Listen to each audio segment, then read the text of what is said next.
Mais on va décortiquer c'est quoi les compétences émotionnelles. La première sur laquelle va se construire les autres compétences émotionnelles, c'est la connaissance de soi, la conscience de soi.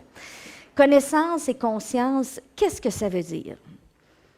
C'est de se connaître, puis là vous allez dire, ben, je me connais, hein, on pense qu'on se connaît, mais ça aussi, c'est l'histoire d'une vie. Hein. On se connaît-tu totalement? Probablement qu'on ne se connaît jamais au complet.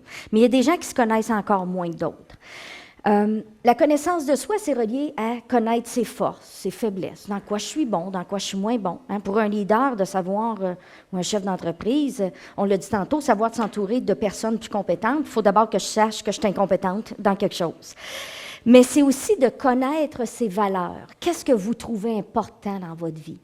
Hein, les valeurs, c'est ce à quoi on croit et ce qui va motiver nos actions puis qui va faire qu'on va avoir l'impression d'être satisfait de ce qui nous arrive et de ce qu'on vit. C'est de connaître aussi nos motivations. Hein, lui, ses motivations, Jean-Paul était complètement aveugle par rapport à ce qui le drivait, à ce qui le motivait. Et je me souviens de lui avoir posé la question, notre première rencontre, pourquoi avoir développé une si grande entreprise? Ça a été ma première question, parce que c'était méga, hein? Puis il me regardait, puis il n'était pas capable de répondre à ça. Puis tout ce qu'il a commencé à me dire, il s'est même raconté l'histoire des enfants qui l'avaient fait souffrir. Puis il dit, si vous voyez ça aujourd'hui, je serais capable de toutes les racheter. Puis là, j'ai compris qu'est-ce qui l'avait motivé. Il me disait comment il avait été humilié, puis comment il avait eu de la difficulté à l'école. Puis ça n'a pas pris de temps qu'il s'est mis à pleurer en me racontant ça. Puis là, c'est là je me suis dit, oh là là.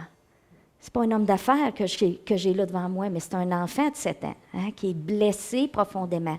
Et ces motivations qui l'ont amené à développer, à réussir, en tout cas du moins en entreprise, ces mêmes motivations-là est en train de le détruire, de le consumer. Alors voyez-vous l'importance de savoir pourquoi je fais ce que je fais. Il y a des motivations qui sont positives, mais il y a des motivations qui peuvent être destructibles. Alors, se connaître, c'est de savoir qu'est-ce qui me pousse à agir. C'est de connaître mes besoins aussi.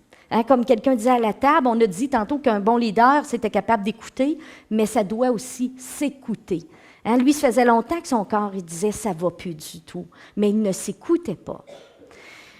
C'est de savoir aussi se connaître, c'est de connaître l'impact qu'on a sur les autres.